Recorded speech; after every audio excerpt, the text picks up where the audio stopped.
Hi everyone, in front of me I've got AGM H6 and let me share with you how to check for the software updates on this device.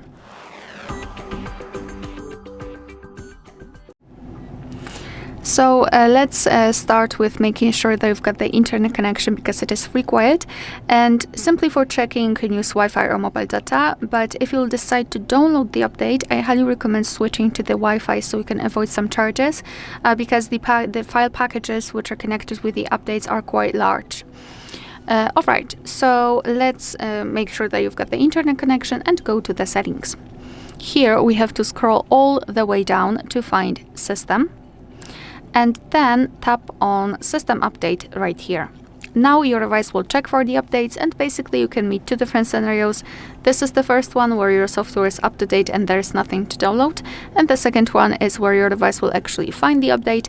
It will show you the information about it, what has been fixed, what has been added, and then you will be able to tap on download or install and apply the update. Alright, so that will be all. Thank you so much for watching. Please hit the subscribe button and leave the thumbs up.